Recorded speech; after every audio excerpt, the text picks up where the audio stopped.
And now the stage is yours. All right, let me try to share screen.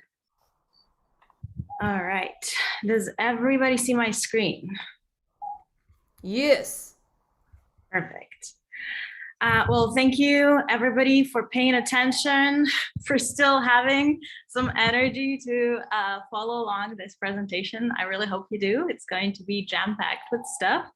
I apologize for some accent you might be hearing. I'm from Europe. English is my second language, but I'll be doing my best. So today we're going to be talking about real practicalities of building a Web3 strategy. You can see a bunch of tags on the screen right now. Is it about NFT collections? Is it about partnerships, metaverse activations? What is it all tied to? And I'll walk you through a case study that I think is not such a good example of an activation. I think it wasn't mentioned before, so I'm quite happy about that, quite briefly. And then as a contrast, I will walk you through something that I personally have done. I'll try to answer all your questions. One caveat is that the project is under NDA. So I had to navigate the tightrope of how do I share my approach and process with you all in a way that's really, really applicable and super practical without having to disclose something that haven't launched yet. So apologies if I can't talk about some of the things, but I'll do my best to be really helpful. So without further ado, good morning or good evening. I know we're in different time zones. I am in Hawaii, so it's daytime right now. And you guys probably know that this is kind of a traditional now way in crypto, how people who are enthusiastic about the field are saying hi to each other. So good morning or good evening today to everybody believing in something before it's obvious. And if you're here, that definitely indicates that this is you, and I'm super excited that you have the conviction to see something that is so controversial yet has such amazing promise to be applicable now and in the future. The things that we're going to walk through today, I'm going to talk a little bit more about my background.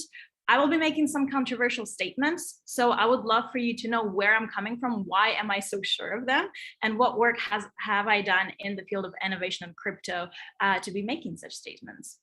We're going to be talking about working with innovation, and no matter the project or the field, there's still things that always unite the approach. How do you work with the unknown? How do you work with something that's going to launch later on? And I'll try to shed the light on how I do it. We'll unpack what is a Web3 strategy anyway. We've been throwing this notion around both of the days, and I'll try to give you my definition, but I will also love to hear yours in the chat. The case study of how to build one, and a couple of helpful resources of where to get started if you actually want to do work in Web3 right now. So starting with my background, and who the hell am I to talk about Web3? You might want to ask, which is a fair question. I am a UX UI designer, which means that I build websites and apps. So rooting in UX, I don't code, but I do everything apart from an interaction, visual, UX flows, etc. I'm also an innovation strategy. So a lot of projects that I do are less related to design and specifically related to road mapping, identifying the opportunities, positioning the brands specifically in the digital realm to be ahead of their competition. And I'm also an executive coach, so I work with companies, agencies, and individuals to help them understand how to work with innovation. Sometimes I help them pitch to clients when they don't have crypto projects in their portfolio. And sometimes I train their teams in 2-3 hours to go from zero to understanding blockchain, just like what we're doing right now. So let me unpack this a little bit. So I have a long relationship with innovation. One example, and innovation is such a big, broad field, right? So I wanted to be a little bit more specific about what have I done in the field. So one example of working with a big unknown is helping Toyota build for a city that doesn't exist yet. You can Google it. Toyota is actually committed to physically building a whole new city in Japan to test their self-driving vehicles. And it's not only cars, it's buses, it's a lot of personal mobility devices, and even self-flying stuff. And so in order for people to build experiences for people who live there, and will be using it in 5 years, we were trying to figure out what are these apps of managing your life in the new city? How can we simplify this life? How can we make it more convenient and more delightful without suffocating people with technology, as we see in a lot of futuristic movies? I also worked with Google on helping them test Google Pay. So this was before they had a unified offering of Google Pay. They had a wallet, they had a multiplicity of cards connect to all of your different accounts, YouTube, cards connected to YouTube. So they didn't know how to unite all of that. And I helped them test and build the model of how this all comes together in Google Pay. Work with AR, and I really love designing for AR. I don't do that a lot, but this was one of my favorite projects. Altoida, an innovative neuroscience project where they helped measure how prone you are to Alzheimer's through AR games, and also educate people on what's happening with their brains. Here's a small prototype of me taking my brain from my head, pulling it out, and allowing people to explore it by highlighting different areas of your brain. I led research on urban disruption in Russia. My actual first career is an architect, from which I switched to educational methodologies and then to digital. And I also worked on Alibaba live streaming products, which I think is really interesting because I do have the experience of Western market and Eastern market, and those are very, very different.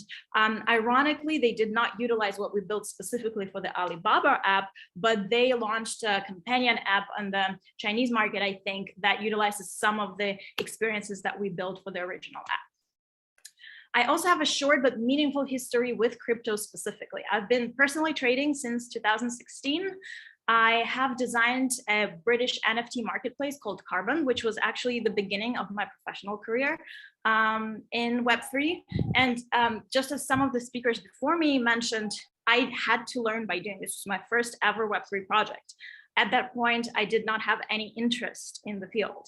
And I was like, oh my God, NFTs, I'm not really interested, but okay, this is going to be great for my personal experience as a designer, let's go. And as I was building it, I had to analyze over 50 different marketplaces and ended up with this unique knowledge that made me so curious about the real promise of technology, not the PFP madness that we see right now, nothing related to all of those kind of speculative assets, but more about practical usage of NFTs. And I truly believe that in a few years, maybe 10 years, who knows, we're going to be using them in a day-to-day life the same way that we're using QR codes or URLs right now. You know, no big deal. I worked on Coinbase Pro, which was a super, super hard project. As a designer and as a person responsible for usability, testing this was a nightmare. But I'm really excited that I did have this experience because it prepared me to work in blockchain field very holistically. I'm also a crypto legislation advocate in Hawaii. Hawaii is one of the most controversial states with a lot of legislation. A lot of platforms such as Coinbase are not allowed to operate here. So I'm a part of the group that's trying to lobby for better representation and for Hawaiian lawmakers to accept crypto a little bit more. And last but not least, I'm also a member of Friends with Benefits, CityDAO, my BFF, and Poolsuite, which I was talking about yesterday. I'm a huge fan. And I dropped an example here of CityDAO, which I think is an example of one of the most innovative DAOs out there. And they're the only, as of a month ago, they were the only DAO out there that had ownership of physical land in America. So CityDAO owns a plot of land in Wyoming. And as an NFT holder, I also have physical land support my NFT ownership, which is super cool. So no matter how much the NFT drops, I still have a physical asset to back it up. And I think this is an extremely interesting case to follow. So as I mentioned, what are the unifying rules of working with innovation that I kind of harnessed by looking at all of these projects? So rule number one is get clear on why are you working in innovation specifically, not kind of just some cookie cutter answer, but very, very personal. Find and articulate a personal North Star. This will help you guide your relationship with clients. And I want to be super practical, so I'll give you mine. I use it everywhere. I use it on my LinkedIn. You can see, and my vision is to build a future where technology serves human needs instead of humans serving revenue models. So let me reiterate, technology serves human needs. Technology supports us instead of companies capitalizing on humans, which a lot of examples I've seen are kind of more in that bucket. So what does it mean to have a personal North Star? That means it's not just empty words. When I'm talking to new clients about picking up a project, I'm telling them I'm all against the world becoming an example of what we see in Black Mirror. And Black Mirror is one of my favorite shows because I love seeing what I want to prevent. I really want to make sure that whatever is the company, they help people live their day-to-day life. They don't steal time from you. They don't just, you don't just get sucked into your phone before bed. You don't waste your money because of the FOMO. It actually is something that supports you in your daily life. And what that means is when I work with clients, I actively push them to first invest in usability, invest in real value for people, instead of thinking about instant monetization. And we'll talk a little bit more about it. And I wanted to make this slightly interactive. So let's test this tool. If you have a phone next to you, you will need your camera. And you can point this camera at the QR code in the top left here. Hopefully, you're going to get the quick survey, a poll on your phone, and you can answer about what do you think could be your values. This doesn't have to be very defined. That doesn't have to sound beautiful. It should be just something that resonates with you. Do you want to make money? Absolutely fair. Like this is going to guide the questions that the projects that you take. Do you want to improve humans' lives? Great. Do you want to help drive brands to work with charity? Exactly. Just things that would guide you in selecting the projects you work on every project you work on. What kind of where do you try to push the brand? And I already see honesty, empathy, right? Integrity, accessibility, innovation, love, people, creative, family, lives, right? Health, security, care. This is so beautiful. We have 14 people who answered. Just a few more seconds. I know 2 people are typing, and we're going to move on. Creativity. Great. Perseverance, honesty, lifting people up. Yes, right? If as strategists, marketers, designers, whoever we are, these are our values, let's try to more actively make our clients aware that this is what you stand for. And if this is what you stand for, that means that you're going to be pushing them to work on this. And this is a conscious decision they need to make when they hire you. That's kind of what guides me personally. It took me a few years to get there. I couldn't, turn down the clients right away. I wasn't really good at pushing them to prioritize the users at first, but it all happened with practice. So rule number 2 is no matter how much data you have, working in innovation is producing educated guesses aligned with your brand strategy. I think it was mentioned quite a lot during the last 2 days. There are no experts in Web3, and that's absolutely true. Perhaps maybe Vitalik Buterin, the founder of Ethereum, and Satoshi Nakamoto, the founder of Bitcoin, and people who are really in the nitty-gritty are a few of the ones who truly, truly know and can be called an expert. I don't call myself an expert. I know enough to have a solid foundation. I know enough to teach other people of the foundation, and I know enough to be able to tackle projects. But this is a very experimental field, and we should all be aware of this. So what this means for working with innovation is prepare and plan for rapid iteration and pivots.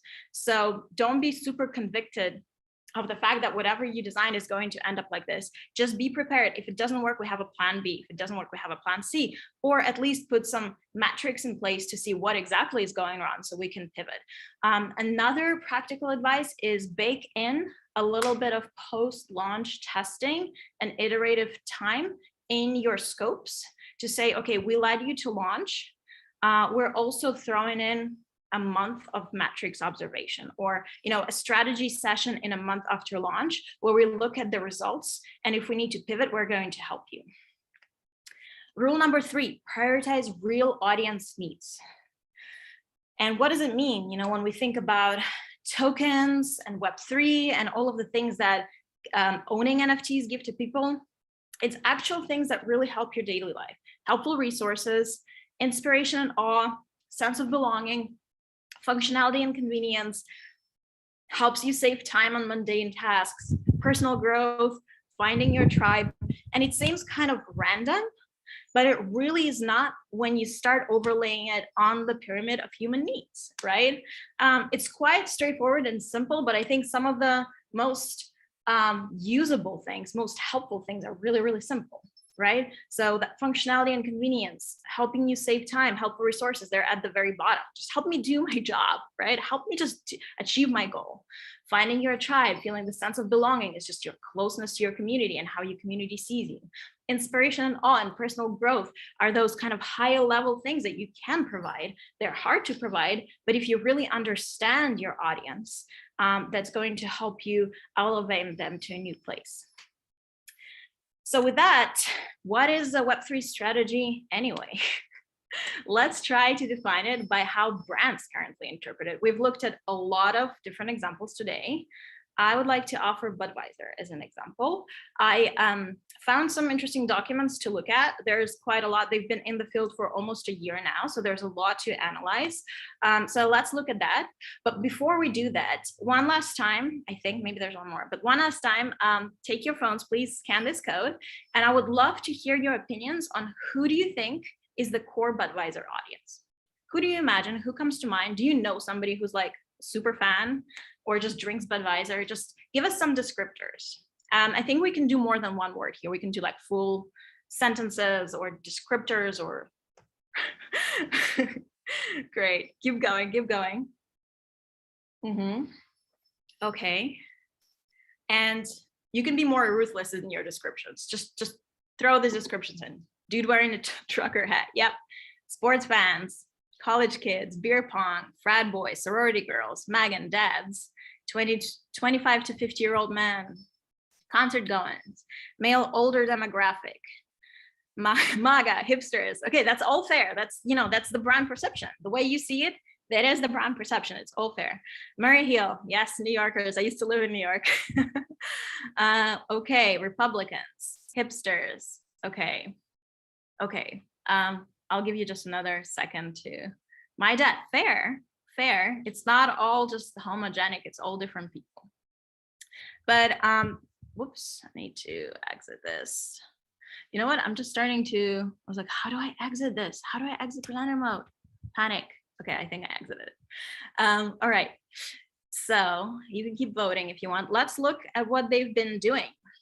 So this is a document I found, which is analyzing Budweiser's strategy going into Web3. So let's look at what they've done from July last year to right now. First of all, they engaged Gary Vee and his offspring NFT Wayner NFT to advise on NFT strategy. It's very interesting to me because I think Gary Vee himself is doing super interesting things tailored to his community. He knows his tribe so well. He understands their needs so well that whatever he does, it works amazingly for people who are his hardcore fans. I'm not a big fan of what he did for Budweiser, but that's an interesting question about kind of cross-pollinating your knowledge. And one approach does not fit all brands. So let's look at it. They acquired beer.eth. I don't think we've spoken about ENS domains a lot during this talk. So just very briefly, it's basically kind of like a shortened Web3 URL you can buy and kind of tied to your account. So instead of your wallet having like a super long mambo jumbo name, you can have a shorter name. So in my case, it's Liya ETH. You can see I bought it. You can see it among my NFTs. So what does it mean that Budweiser did it? They were trying to signal to crypto community even before they got into the business of NFTs that they get it, that they belong, that they understand, and that they're in on the idea, right? So before they even did anything, and I'm sure Gary Vee advised them to do that, they bought this ANS domain, and they also bought the Rocket Factory NFT. I'm not a big fan of those. That's why I told you I'm gonna have a lot of bold opinions. You don't have to agree with me. This is an example of it. Okay, a drawing. Why did they do it? Well, they used it as their Twitter profile pic. Again, before they even did anything to signal to crypto community. They were not on crypto community's radars at all. They wanted to signal to them that, hey, we get it. We're in on the joke, even though we don't do anything yet, we get you, right? So that was their first move. Then they introduced the Budverse, their first NFT collection, Heritage Cans. So let me just move this Zoom thing away. 1 second. Mini technical difficulty. And don't look at my background screen. I take a lot of screenshots, okay?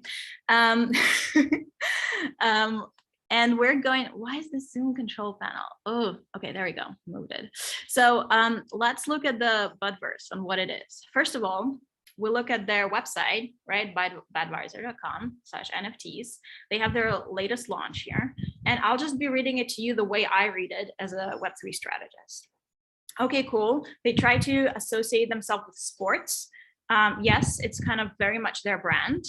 But then let's see what they do there. Together, we've teamed up to create a grant program for minority-owned businesses in underserved communities across US. The grant program, blah, blah, blah. This open edition NFT collection gives you a chance to get exclusive access while giving back to your community with enrichment. When I read this, I'm like, oh, so you don't want to donate. You want me to donate. Like, I can choose what to do with my money, whatever I want. I have so many organizations I want to support. I want to donate to animals. If I want to find an organization that's close to me, I can choose it. Why do I have to do it through you? How is this simplifying anything that I do? And you personally are not donating. You want me to donate just to build up your brand. Sounds pretty hypocritical to me, but let's keep going. We have 3 types of rarities: core, hero, and legendary. What do you get? What kind of utility do you get with it? Receive a Decentraland hoodie. Okay, what do I do if I'm not a Decentraland, if I'm not interested in it? Thank you for just alienating a whole bunch of your audience. Also remember, who is Budweiser audience? We were just looking at it. Does this sound like their audience? Okay, there we go. Hero NFT, Ultimate Starter Kit, which is the same, merch, and Budweiser Zero can signed by. Okay, signed can, relevant for the fans of Dwayne Wade, but why do I need your merch? This just sounds like the cheapest possible thing they can think of. Who needs another t-shirt in their wardrobe? Or whatever they're doing. I'm just, and then legendary NFT, you get a chance to experience lifetime IRL experience with D-Wade. Okay, you can win it. And what does it mean? How many people win it? How many people invest in this and how many people win it? What is this? How many people are going to get it out of, however many, I don't know if they're saying how many editions they have, but this seems like, I don't know, it's so unlikely that I'm just, anyways, let's keep going. The one thing that really caught my eye is their Q&A section, and they have, what can I do with my NFTs? These NFTs can be collected. Awesome, they can be collected. So that's kind of I'm not going to comment on it further. That's my thinking when I read these things, but also let's look at the price. Oh, before we look at the price, one more second. So they did a bunch of activations. They had the first NFT collection, second NFT collection, partnership with 22 emerging music artists. Okay, perhaps interesting partnership with artists, maybe supporting young musicians. Okay, passable. But next NFT collection, another NFT connection, Budverse Legends. This is the one that we looked at. Virtual Clydesdales, announcing partnerships with a Web3 native project that run and launching another NFT. How many NFT collections are there so it's enough, right? And then another thing that I'm seeing in this deck, when we look at the positioning, is partnerships. Yes, they're doing, probably Gary Vee advised them, don't do it on your own, just go and try to partner with somebody who's already in the field. Low barrier to entry, making NFTs accessible to a wider audience through moderate priced mints. Okay, first of all, remember who their audience is. We just brainstormed together. Do they care about it? I don't know, but let's look at the price, right? So the price initial, and I think this is close to their mint price, was probably like 0.28.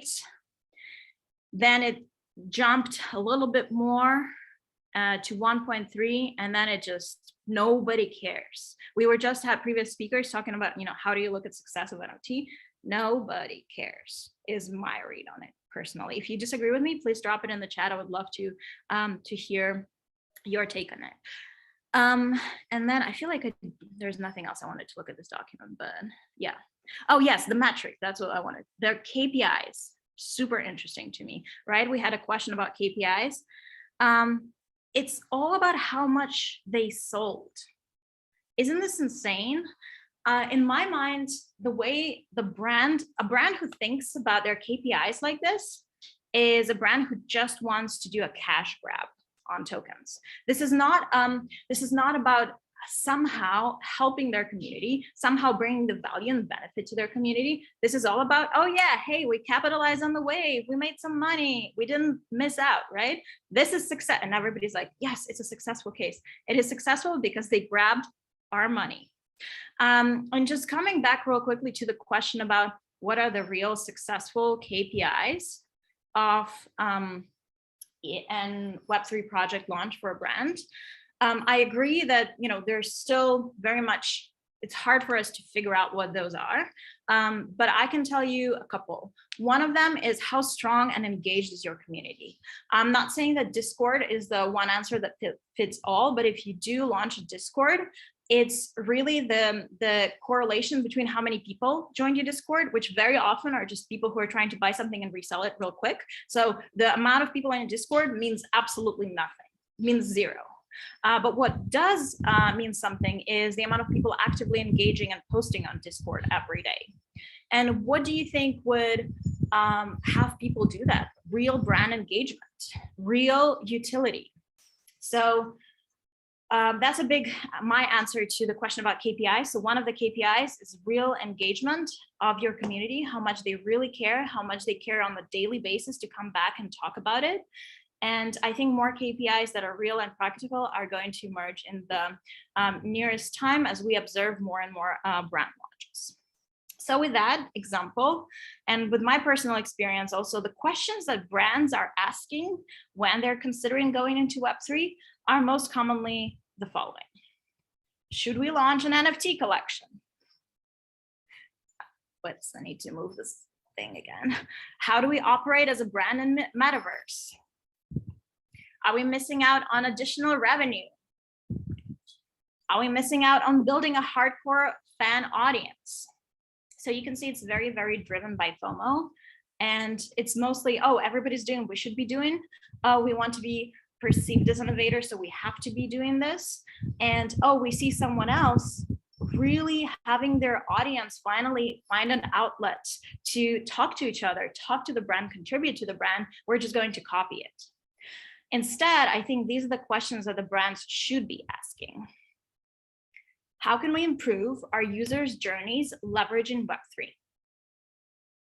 Can our community benefit from tokenization, right? I told you I have a North Star. I'm always going to be user first. How can the community benefit from it? Are NFTs right for our business? There are actually other ways to get into Web3 that are not NFTs. How do we connect IRL to digital? How do we utilize Web3 tech stack? And what do we need to be Web3 ready? If you want a screenshot, that's a good time. I'm about to go to the next slide. So what is Web3 strategy? I promised I would give you my interpretation. And in my mind, it is a long-term plan for the systematic development of a brand. Part one, long-term, right? We're talking about it a lot. Systematic development of a brand, multi-step across all channels, ecosystem. Leveraging the blockchain technology, otherwise it's not really Web3. Nothing else allows for decentralization by yet. In alignment with values of Web3 and to benefit the audience. We're talking a lot about, we're not yet in Web3, and I agree with it. It's just an ideology, what we're trying to get to, where some people say we're in Web 2.5. We're on our way somewhere, but the ideology of Web3 is all of those beautiful values that we talk about. And I personally am a big fan of Vitalik Buterin, the founder of Ethereum. He has an amazing blog where he is tackling a lot of technological and philosophical questions on how can blockchain innovate and help us make our life better in different areas of our society. Anything from voting, you know, what the shit show that's happening with the Supreme Court right now, to, you know, anything like to travel, identity verification, medical records, etc. So that's my definition: a long-term plan for the systematic development of a brand, leveraging the blockchain tech in alignment with values of Web3 to benefit the audience. I'm not a copywriter. If anybody wants to finesse it a little bit for me, I appreciate it. But at least meaning-wise, I think it's there and I relate to it. So how to build one? Let me take a little sip of water, drop your questions if you have any. So I mentioned that I really wanted to show you a behind the scenes of a project, but none of my NFT projects are out there yet. They're being built. What is out there is my work on Coinbase, my work on Carbon, my work on other areas of blockchain and crypto, but these ones are not out yet. And especially it has to do with the bear market. I think we just mentioned that there are some cases when the brands did not time their launch correctly and nobody really bought anything or nobody engaged.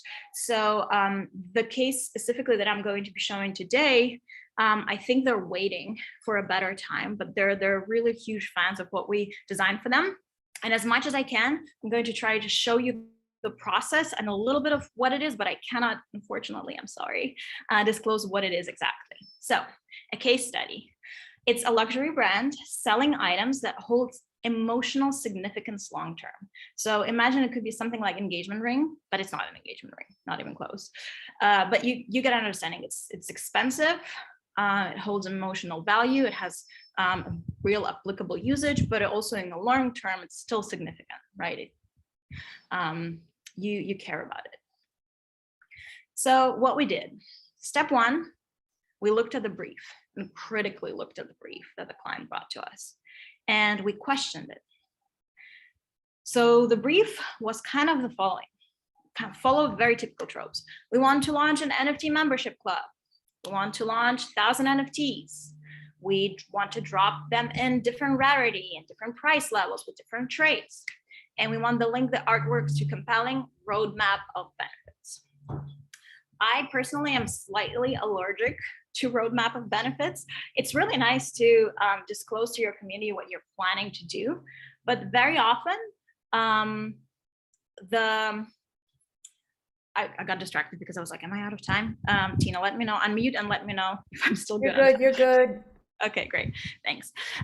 So compelling roadmap of benefits. So I'm not against brands disclosing what they're planning to do. It's all good.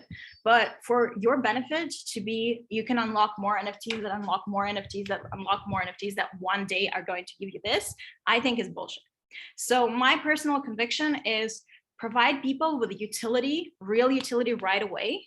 If you want to disclose your roadmap of benefits, you can do it. Very few people could actually deliver on it, so it's dangerous. But yeah, I'm a little allergic to the word. So what we did when we saw this brief is we tried to pivot it to be about purpose and substance. And this is where my years of experience and a great team together with base design of strategists and just people who are, know what they're doing is the best way I can say it. We were a team of 4, by the way. We tried to persuade the client to rethink what they want to do. So what we did is we said, okay, you want to do it, that's cool. Instead, let's take a little bit of time beforehand and allow us to explore 2 creative tracks for you. Before we jump into anything, we will look at what else you could do. We'll explore 2 creative tracks. Both are going to be 2 different ideas. Core idea and concept is going to be 2 different ones. We're going to explore the product value behind this. So what is the value that we're bringing to your audience? We're going to recommend different batches of artists for that particular value, and different activation ideas. And after this exercise, we're going to give you timing and cost estimates for these two options. If you don't like that, our scope will end on this engagement, right? You pay us for this exploration. If you're not aligned with it, we can keep exploring if you like our general sentiment of making it all about value and purpose. If not, if you still stick to your, like, we don't want to do it. I'm not saying that this is something that everybody can do, but this is a case study. That's what we did. So they went along with it. They allowed us to explore the two ideas, and we had to reestablish their goals to really get clear on what, as a brand, they need to be achieving with this exercise. So goal number one was to tell the brand story in a compelling new way. I mean, branding, digital experiences, all of it is ultimately about telling the stories. This is not a new thought. Storytelling is at the heart of it. It's what makes us inspired, what moves us, what makes you cry sometimes when you watch an ad that got a Cannes Lion Awards. It's all about stories that resonate, right? So Web3, in a way, one of the functions of it is to tell the story in a new way. Second one is onboard brand fans to Web3. And specifically for this brand, we assumed that none of them were in yet. So onboard them, but also try to get the interest of people who are Web3 adopters and get them to notice our brand, which I think is a fair goal as well. You're exposing yourself to an audience that's already been using and utilizing the technology. Therefore, we want to make sure that they understand what we're trying to do and understand that we're truly and honestly leveraging the technology to make it authentic and innovate.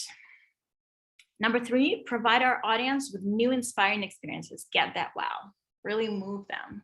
It's a tough goal. It's really, really, really hard.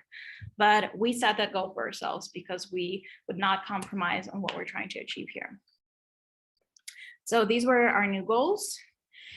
Next up, in order to achieve this, and the client bought in on these goals, they signed off. Next up was to how do we tell a brand story in a compelling way? How do we provide audience with new experiences, right? In order to do that, we had to deconstruct the brand, go really, really deep on who they are, what is their heritage, where do they start, who started them, how are they different from anyone else, how are their fans different from other fans, how do people use their products, are there any interesting use cases or kind of things that we don't see about the use case of their product? Who is the current audience? Who is the audience they're trying to get? So a really, really deep dive, right? Look at the history, understand the needs, and brainstorm a lot. I feel like every project always includes brainstorm. It's hard, but my personal rule, if you ever work with me, you'll notice that during brainstorming, I bring a lot of crazy ass ideas and I never limit myself. And I'm like, what if we do, like, it's just out there. But for me, it's always super important to not be practical first, to like dream really big. And sometimes you can get a little piece of that absolutely insane idea and utilize it in something practical. So our finding was that the emotional value in this physical item is key, and it lasts generations, right? So we can imagine if it's an engagement ring, sometimes you pass it along and your son is going to use the same engagement ring to propose. It's not an engagement ring company, but just an example, right? So what happens when somebody passes a family heirloom down? We started asking this interesting, provocative questions that are tied to real user experience, right? How can we supercharge this and bring joy long and short term, right? So we're thinking about, okay, you use it one day, but then you keep it, but then you sometimes look at it and sometimes you experience it and then you pass it down and then other people experience it. What can we do with it? So it was a really, really interesting and provocative exercise to go through. Then we started looking at more of like practical stuff related to tokens. So what is this IRL and digital tie? We were talking about it a lot. It's not an easy thing to solve. I think the most obvious utility would be what some of the luxury bag brands are doing now is instead of having that printed certificate in the inside pocket of a Chanel bag, you just provide a digital certificate that allows you to resell. It's very easy. It's out there. It's a very valid and practical use case. We wanted to dig deeper. I was like, sometimes how ambitious we are, it just like creates problems in our life. But also that's what makes it interesting. So we decided that we want to offer experiences before roadmaps, right? I told you I'm allergic to roadmaps. So let's see what is the smallest possible thing we can offer right now that's going to either get you inspired, get that wow, or connect you to your family members or connect you to yourself. That was an interesting challenge to tackle. So we worked in the so-called phygital space, linking a real tangible object to its extended properties and usage online. So basically we looked at digital as how can we take the use case of it in real life and supercharge it, make it more with digital. What are the tools that we have? How can we make it simple? And we're not talking about a rendered metaverse clone, so we didn't just convert it into .obg and have you use it in the metaverse. I don't think our audience is there at all, so why go there? And we really wanted to go for a function that can be used in a few years or even past generations, so very, very long term. And we believe that in order to succeed in this new market, we need to see NFTs as the first conceptual bridge between digital and physical. And this bridge will facilitate your identity, your community, and your social experiences in Web3 world. So this tie is very interesting. It's very hard to solve. I think it's a unified effort on everyone's behalf. Like with every new project, we're trying to push it further and further. Technologically, it's complex, but I think it's a really interesting goal to strive towards. And then we have step 6, look at logistics, at technology, at mechanics. All of these things we can look up online. I teach companies about them as well, but here just a little bit of an overview of the things that we looked at. Onboarding. So we know that the people we're trying to onboard are not very Web3 savvy, yet we will have some people that are Web3 savvy coming in from the Web3 space because they're interested. So how can we provide a very smooth onboarding that educates? But maybe it's optional. If you already know these things, you can skip them. We briefed the client to avoid using Web3 jargon at all. Try to use as simple language as possible. I have a really interesting anecdote where I was working last year with a representative of a French agency, specifically working on innovation. And he told me about his first experience in Web3, which was similar to mine. You see the button that says connect wallet and you're like, what does this mean? Am I going to be charged right now? Like when am I going to be charged? Are they scanning my assets? Like, what does it mean, connect wallet, right? And side note, Web3 has a lot of usability problems, a lot of not so best practices that were inherited from early prototypes and nobody dared to change. And I hope one day soon I'll get a project where I get to challenge them. Has to be a project large enough, like something for Google or Coinbase, something that everybody's going to use every day, where we can really change the stakes on usability and improve it way better. As an example, I can talk about checkout flows. We all remember how different checkout flows were in the beginning of e-commerce when Shopify just got started, and how seamless, smooth, and intuitive they are right now. So this is the journey that we still need to go through with Web3. So back to our onboarding, we decided that we're going to leverage tools that allow us to buy both with crypto and with fiat. And we're also going to explore inclusive launch and drop strategies. So I'm going to linger there just for a second. I encourage you to Google this. It's a very interesting read. The Fair Launch Protocol is a drop strategy that reduces the frenzy and fosters inclusion. What it means is that right now, when somebody announces something, everybody goes to the website. Everybody puts their alarms on, everybody connects their wallets, and then when something is released, it's down, it drops, right?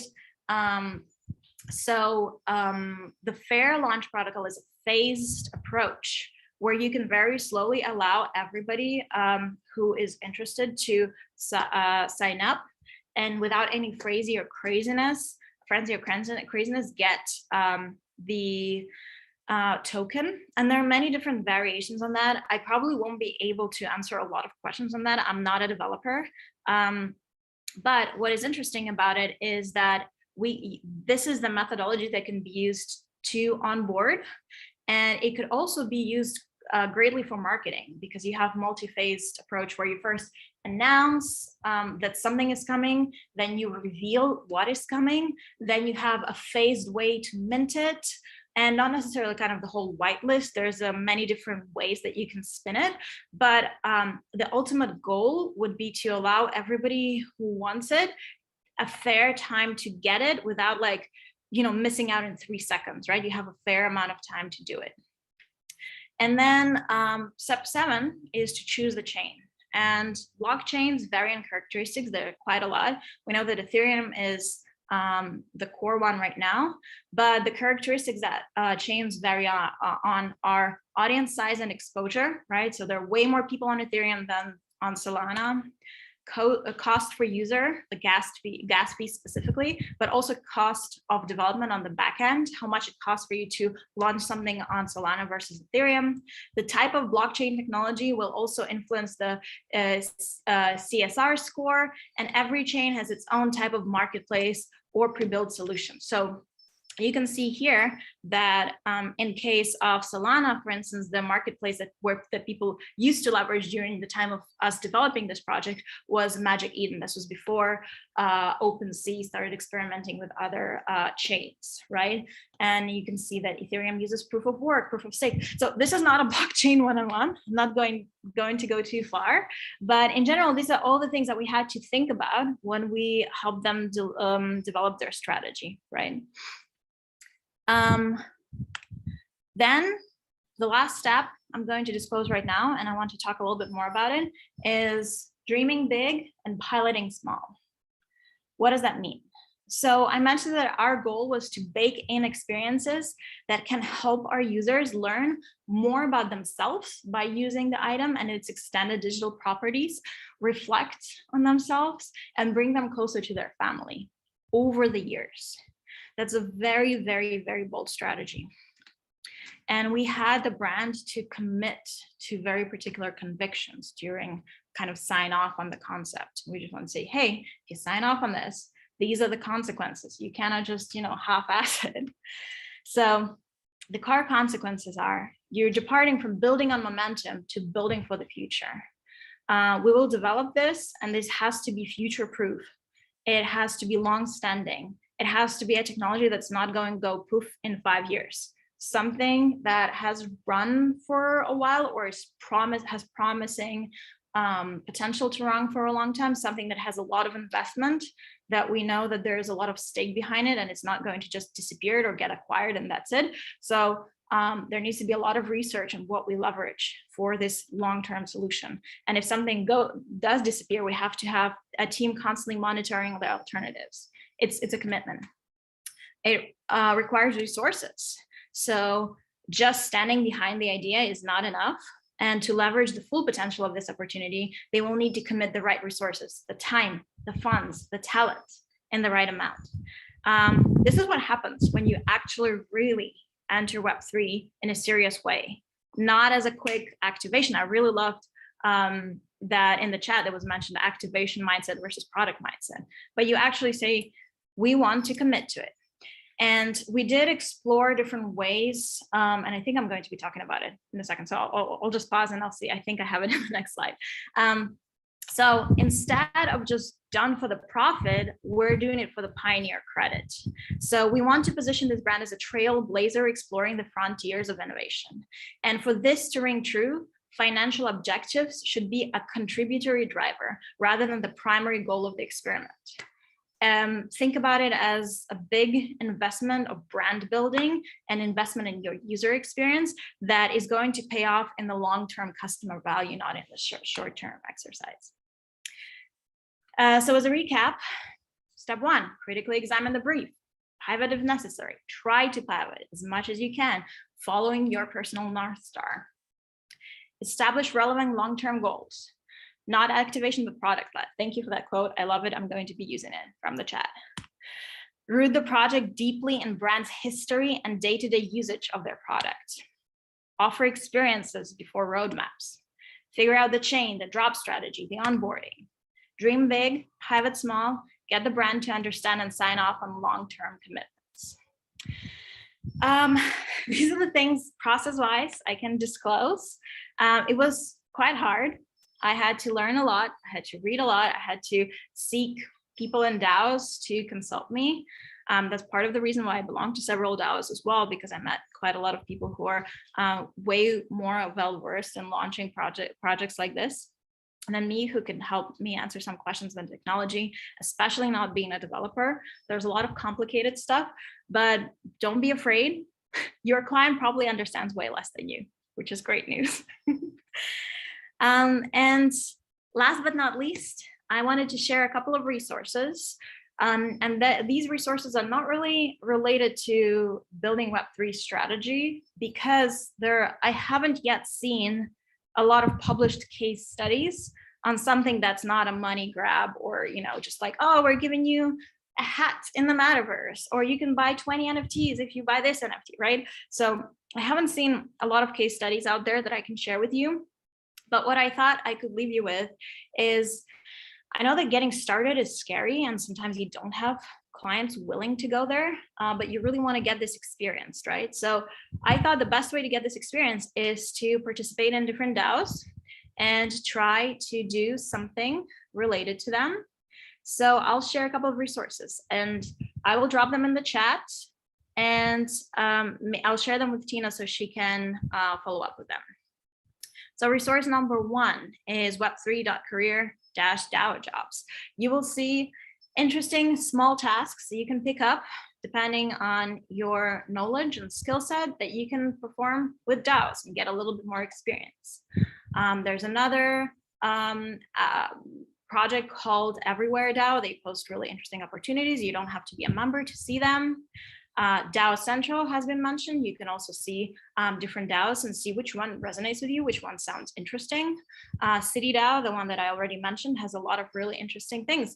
Anything from, I personally got a bounty for writing a cold email to conference organizers to have a City DAO representative speak on their conference, right? And the DAO is like, oh, you're a valued contributor, here's the money.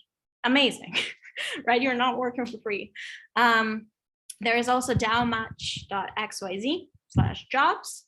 And this thing that I think is super interesting, which is a Web3 salary transparency. I think it's quite old. I've had this link for 4 to 5 months, I think, but you can see people anonymously enter their salaries working in Web3 across the world. And there's a lot of descriptions of what they do, what they want to share. So it's a really cool resource that I'm going to drop in the chat as well. Last but not least, before I take your questions, I would really love for you, if you like this,